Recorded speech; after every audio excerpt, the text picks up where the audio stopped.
So Coach Steve Enright, first season as head man, not first season at Bridgewater.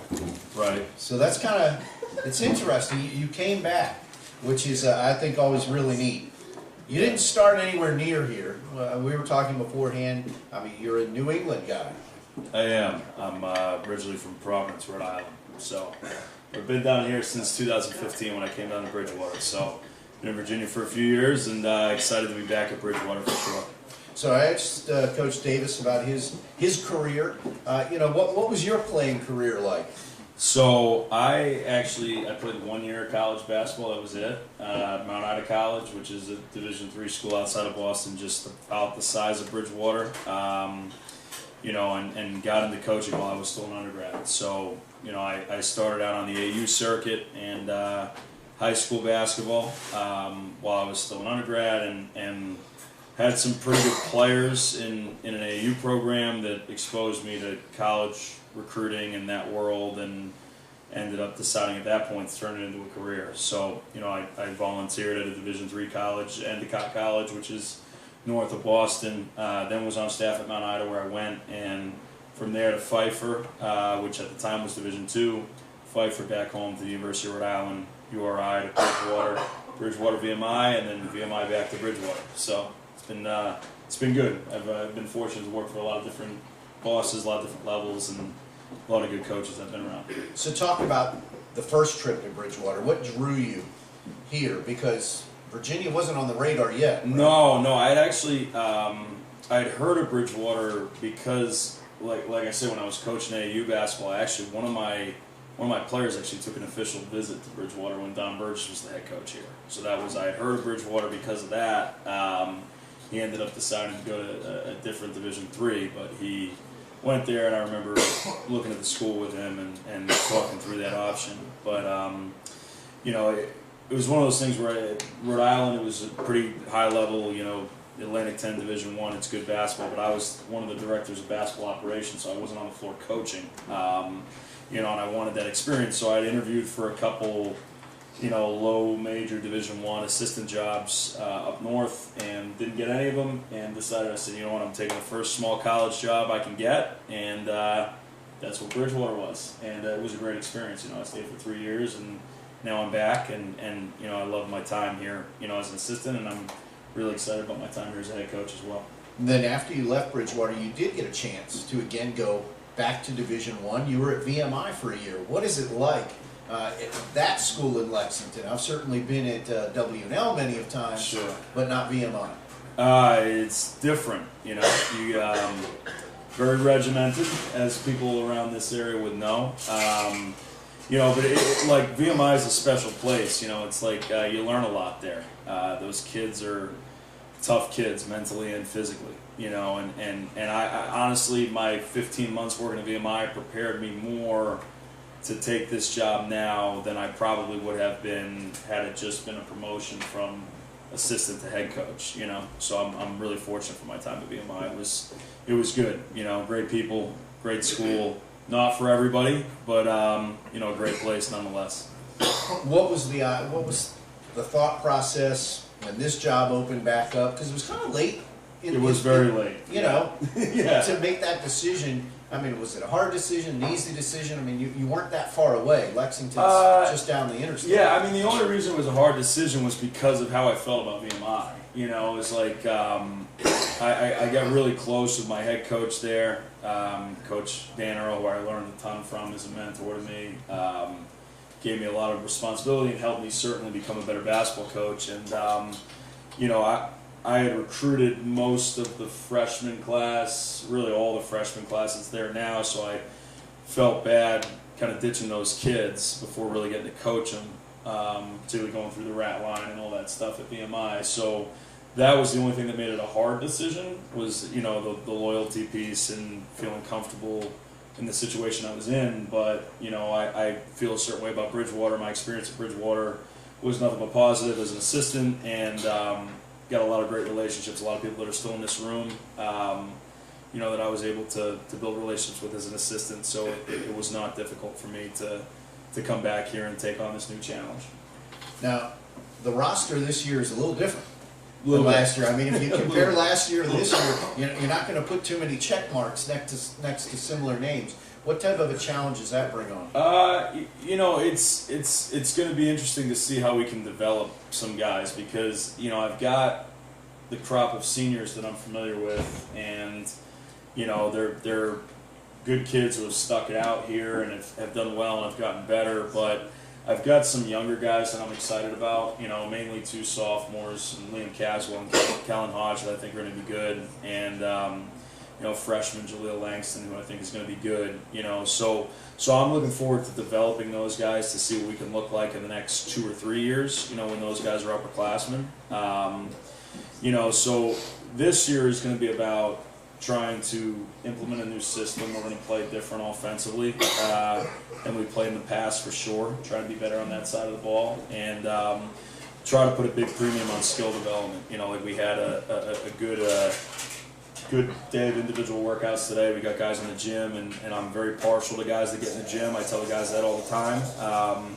You know, so it's just about dragging guys in the gym, trying to make them better, and seeing what those guys can be as finished products going forward. Kind of like what Denver said, is trying to be that developmental program, and that's why their program has been so successful, is because they take a kid that is not necessarily a finished product coming out of high school, because that's most of the time you're going to get at this level, and really actually trying to develop them, keep them for 4 years, and get old. You know, that was one of our biggest issues here as an assistant. Was I don't think we had any problems recruiting. We had more problems retaining. You know, so to be good at this level and to be good in this league, you have to be old, and that's my biggest goal, is to find a way to get old. You know, we got to get some guys that are going to stick around. We got to get some guys that are going to develop. You know, probably recruit a decent amount of transfers in this class. You know, and just looking forward to try to develop the young guys, give the seniors a good experience on the way out, and see if we can be competitive this year, beat some teams maybe we shouldn't beat, and make some noise, and then really looking forward to building for the future.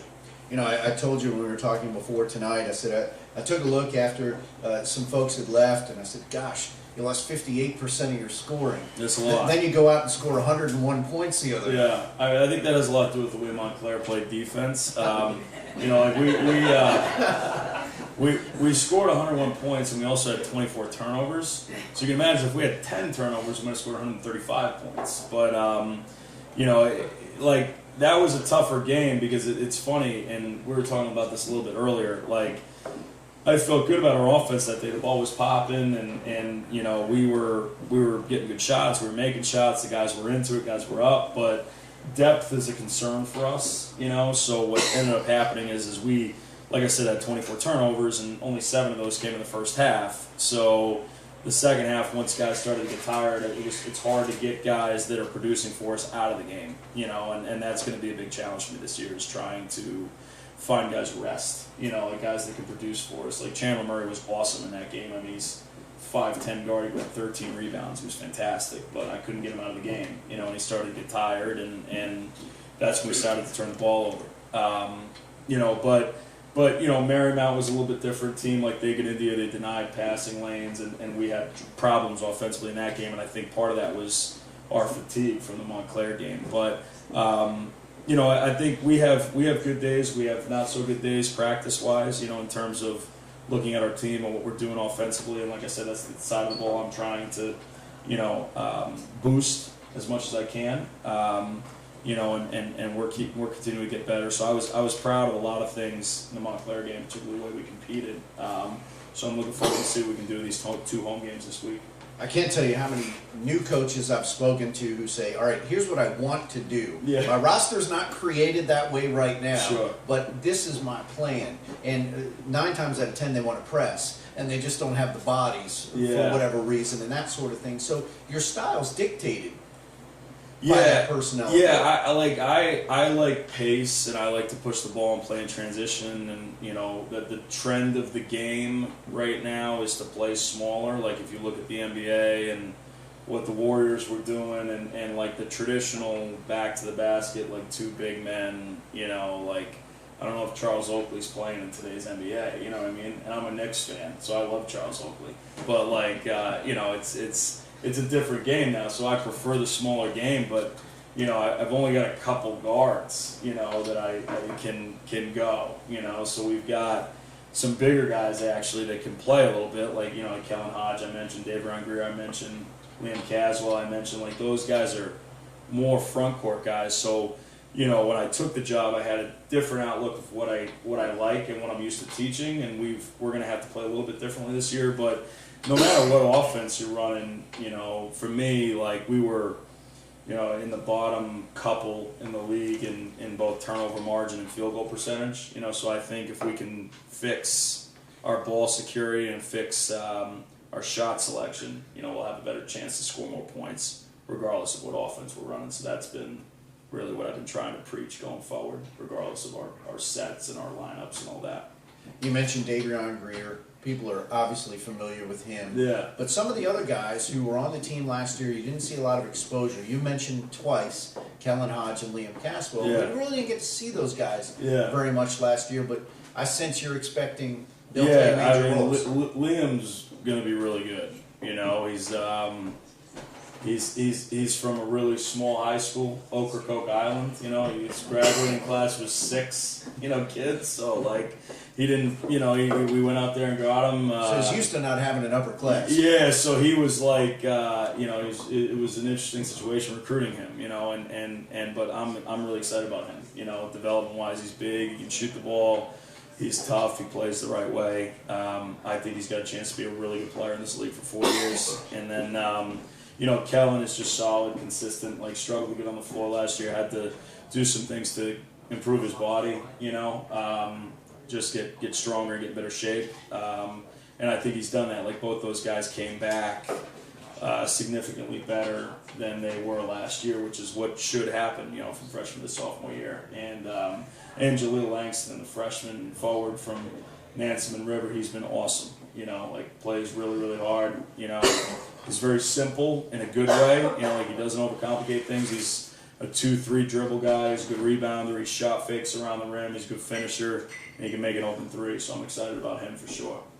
So when fans come out to Niagara this year, what should they expect to see? I'm hoping they see a group of guys that is bought into being together, you know, and trying to let the ball fly around a little bit. You know, I think the last couple of years, and including my involvement with the program, we got caught and kind of a couple guys just pounding the ball into the ground to death, and the ball didn't pop enough for me. And we're trying to get guys to move the ball, guys to cut, guys to share and look cohesive, you know, on that side of the ball. And then defensively, I just want a group of competitors that, you know, it bothers them when they get scored on. You know, so that's what I'm hoping people see when they come see us play starting tomorrow.